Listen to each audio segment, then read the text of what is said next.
exponential growth of anything never looks like much at first, but then it builds up quite suddenly. Things don't happen in isolation. Things affect other things, and the other things change. And the changed things impact the first things, making them worse, and the worse things impact the second things, making them terrible, and we hit the wall. In our case, the second thing was the methane. Am I getting too technical with it all? Maybe I should just stop with things affect other things. Okay, well, quickly. We all knew about carbon. It was clouding the air, creating the greenhouse effect, trapping heat, driving up temperatures. It's a bitch. But with the rising temperatures, stuff started to melt. We all knew that it would swell the ocean, wreck the coastline, and all that happened. Slow at first, and then kind of fast. But along with the icebergs and the glaciers, there was also the permafrost. Stuff that hadn't melted in maybe 10,000 years was now melting in the course of about 10 years, all at once, releasing methane. Yes, farts, shit, gas, bacteria, stuff that had been trapped in the permafrost, which was now no longer anywhere near so perma as it had been cracked up to be.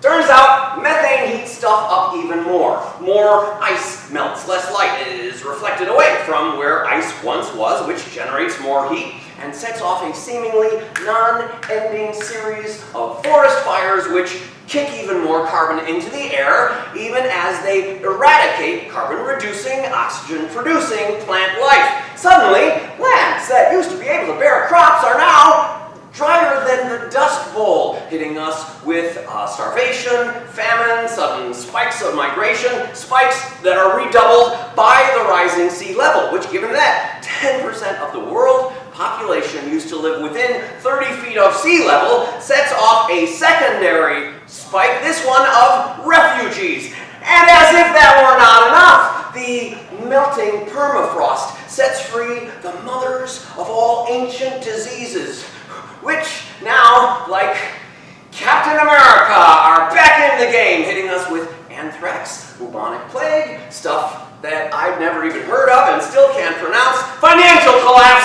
and the 4 horsemen of the apocalypse.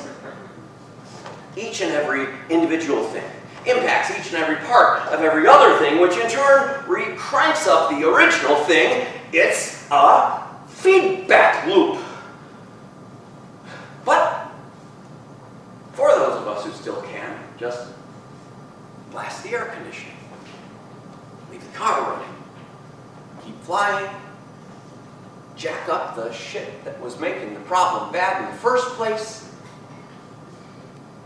and hold off the refugees as long as you possibly can. And shit gets worse, and wars break out like overnight, and the blood of English shall manure the ground. Things affect other things. A bedtime story.